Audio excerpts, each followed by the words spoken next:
राम राम जी। मैं भावना थे, देख रहे हो न्यूज़ तोरारी। आज अफा पूछ गया हाँ, राजस्थान का झुंझुनू जिला का मंडावा तहसील के कमालसर गांव में अठे एक बच्ची आपने साथ में आज अफा की इंप्रेशनल स्टोरी जानेगा।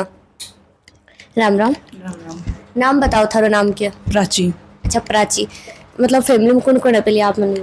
मेरी फैमिली में मेरा पापा, मम्मी, दादाजी, दादी, चाचा जी और एक भाई है। अच्छा, पापा और क्या करें?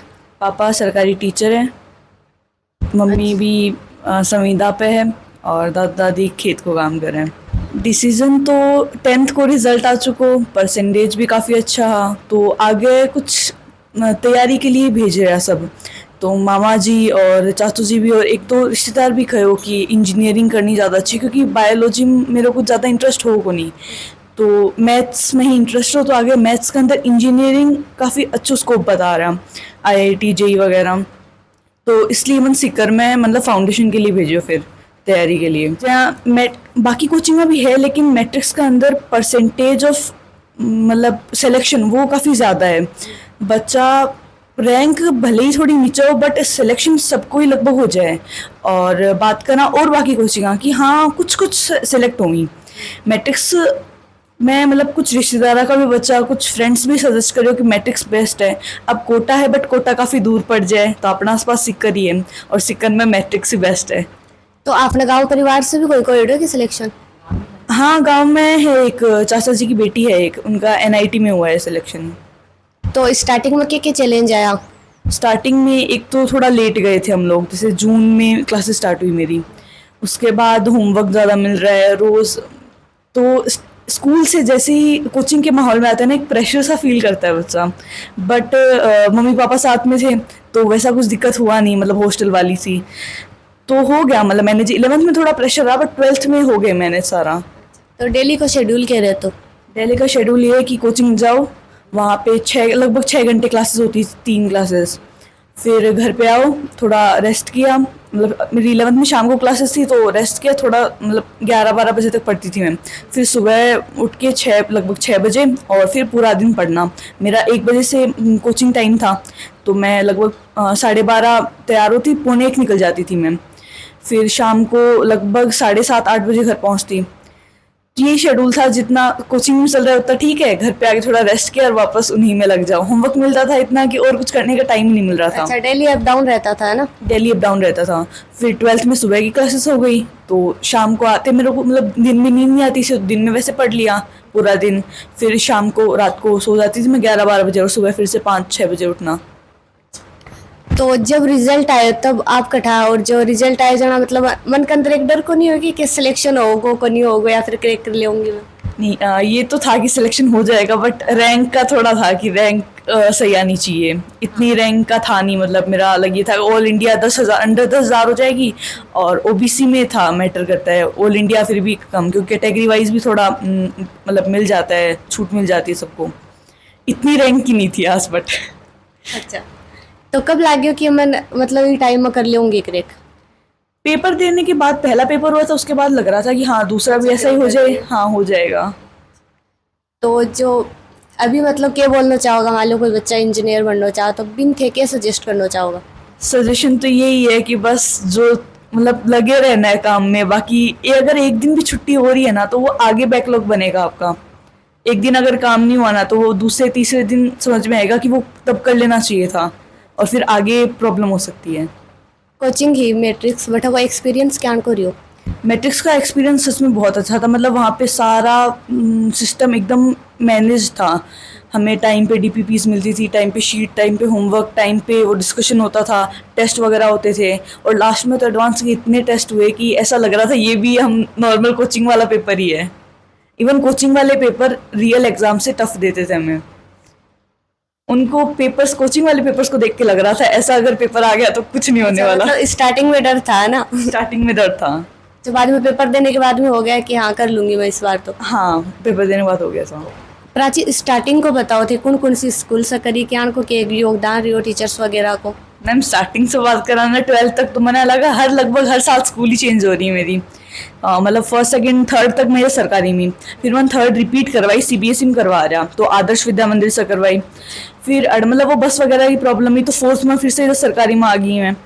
5th में राजस्थान स्कूल है झुंझुनू के अंदर, वीज़ा डाली, फिर वो भी प्रॉब्लम ही, काफ़ी लंबो टाइम लगता, 2 घंटा लग जाता जाने में। तो 6th 7th नेशनल से करी मंडावा में, फिर 8th 9th 10th आदर्श में, आदर्श विद्या मंदिर। उसके बाद 11th 12th में फाउंडेशन, बट वो स्कूलिंग यहीं से चल रही थी। तो 12th में क्या आपको क्या रही हो रिजल्ट? 12th में भी 97.20 थे और PCM में मतलब 99.66% थे। बात करें मतलब यहाँ पे एक बार कोचिंग में जाने के बाद लगता है कि स्कूल वाले पढ़ाई तो क्या ही है, बहुत लगता ही नहीं है कि स्कूल वालों को बस ऐसे ही आ रहे हैं जा रहे हैं, कुछ फ़र्क ही नहीं पड़ रहा। एक दिन करो तो करो, होमवर्क नहीं करना तो अगले दिन हो जाएगा वो। बट कोचिंग में वैसा कुछ नहीं होता। कोचिंग में एक दिन भी छुट रहा है तो आगे प्रॉब्लम करेगा आपको। योगदान तो सभी का है, टीचर्स का, मम्मी पापा का ले लिया, मेरा खुद का। बट अगर मतलब मैं खुद की भी बात करूँ तो अगर मैं मेहनत नहीं करती तो कुछ नहीं होने वाला। अगर टीचर की गाइडेंस नहीं मिलती तो भी कुछ नहीं होता। अब अगर मेरे को हॉस्टल में छोड़ते तो मेरे को नहीं लगता इतना रिजल्ट आ सकता था मेरा। घर पे थे, मम्मी थी, पापा थे, तो वहाँ पे कुछ रिलेटिव्स भी थे, तो इतनी दिक्कत हुई नहीं, इसलिए इतना रिजल्ट रह गया। राम राम जी। राम राम जी। पहले तो थाने बहुत बहुत बधाई हो कि थारी बेटी आज पूरा गांव परिवार को नाम रोशन करे के लिए। चलो धन्यवाद आपको इसके लिए। और सबसे पहले मैं आज हमारे घर पधारे हुए दोहरारी चैनल का हार्दिक स्वागत करता हूं। आपने इस प्रकार की एक मुहिम चलाई है कि जो बच्चे अच्छी रैंक लेके पढ़ रहे हैं उनको आप अपने इस चैनल के माध्यम से लोगों को और लोग आने वाले जो समाज है उन समाज के लिए एक अच्छा काम कर रहे हैं। इसके लिए आपको फिर मैं बहुत बहुत धन्यवाद ज्ञापित करता हूं और सहृदय हार्दिक स्वागत करता हूं। बच्चे के लिए ये कहना चाहूँगा कि ये शुरुआत से ही पढ़ाई में बहुत अच्छी थी। इनको पढ़ने के लिए कहना नहीं पड़ता था कि बेटा ये किताब ले ले, ये पढ़ ले। जब भी टाइम मिलता खेलने में रुचि है, टीवी देखने में रुचि है। और वास्तव में इन्होंने 10th में भी बढ़िया परसेंटेज स्कोर करे और इसके साथ ही इन्होंने 12th में भी बढ़िया स्कोर किया। और इसके लिए मैं ये कहना चाहूँगा कि आज बच्चियां हैं वो भी लड़कों से पीछे नहीं हैं। उनको भी हर समाज में पिता को, अपने अभिभावक को इन बच्चियों को आगे बढ़ाने के लिए अथक प्रयास किए जाने चाहिए। और हम देख भी रहे हैं कि जैसे 10वीं का रिजल्ट भी आ रहा है, 12वीं का रिजल्ट, बोर्ड के जितने भी रिजल्ट हैं, अन्य कॉम्पिटिटिव एग्जाम हैं, उन सभी में बच्चियाँ वास्तव में बच्चों से आगे लीड कर रही हैं। और इसका यही है कि बच्चे आजकल पढ़ाई करना कम कर दिया है। स्कूलों में हम देखते हैं, मैं भी खुद सरकारी टीचर हूँ, स्कूलों में देखते हैं बच्चे आते हैं होमवर्क करके भी नहीं लाते हैं। और बच्चियां हैं वो घर पर भी काम करती हैं, पूरा होमवर्क भी करके लाती हैं, फिर भी वो बच्चों से पीछे नहीं है। और आज की युवा पीढ़ी को मैं ये मैसेज देना चाहूँगा कि बच्चियां हैं वो हमारे इन बच्चों से पीछे नहीं है।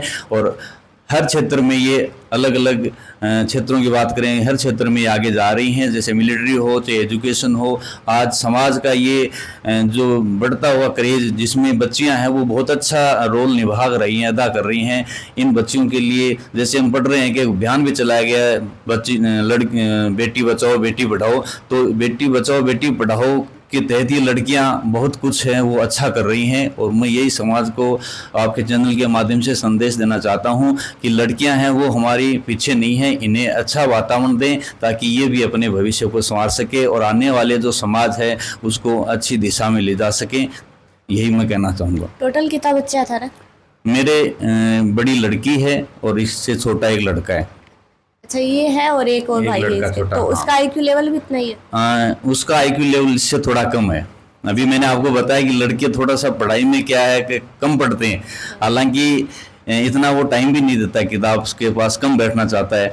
और ये तो शुरुआत से ही अच्छी थी, शुरुआत से इसको कहना नहीं पड़ता था, उसको तो बार बार हम कहें तब जाके वो किताब लापरवाह है। बाकी आईक्यू लेवल इससे कम ही है, इतना नहीं है। अगर बच्चा इंजीनियर बनना चाहो तो बांका माता पिता ने थे सजेस्ट करोगा? भाई जो बच्चे होशियार हैं, पढ़ाई में ठीक हैं, अच्छी रैंक लेके आ रहे हैं, उनको सजेस्ट ये करना चाहूँगा कि भाई इन बच्चों को अपने यहाँ से जैसे अच्छा इंस्टीट्यूट में उनका दाखिला कराएं और टाइम टाइम पर उनको संभालते रहें ताकि वो भी आगे इस क्षेत्र में जा सकें। और हमारे परिवार में भी एक बच्ची है जो हमारे खिचड़ परिवार से ही है। मैं आपको और बताना चाहूँगा कि जो पूर्व सांसद नरेंद्र जी खिचड़ हैं झुंझुनू के, वो भी मेरे परिवार में चाचा जी लगते हैं और उनके परिवार से ही हम हैं। हमारे परिवार से सोम जी हैं, उनकी पोती, वो भी NIT श्रीनगर से फिलहाल इंजीनियरिंग कर रही है और वो भी अच्छी लड़की। राम राम जी। राम राम जी। क्या नाम है थारो? सुनीता। पीर कौन सा थारो? बासड़ी। बस ये कहना यह है कि ये शुरुआत से ही बहुत पढ़ाई यही नहीं, इसका टाइम है ना वो किताबों में व्यस्त होता था। हाँ, तो जिस दिन रिजल्ट आयो बच्चे का इतना मतलब परसेंट बनाया तो भी दिन क्या इनकी फीलिंग ही थारी के महसूस हो? वो तो बहुत खुशी हुई। अच्छा, कितनी खुशी हुई? 2 दिन पहले ये थोड़ा सा घबरा गई थी कि पेपर या नहीं, इसका तीसरे राउंड में था पेपर, तो 2 दिन ये घबरा गई। फिर इसने पेपर देखा ना तो ये तीसरे दिन घबराई नहीं फिर। अच्छा, 2 दिन तो यहाँ लागे कि मेरा हाँ पेपर हार्ड हाँ, तो नहीं पेपर होगा। पता नहीं याद है वो आएंगे या नहीं आएंगे, कैसा आएगा पेपर, तो फिर उसने कर लिया।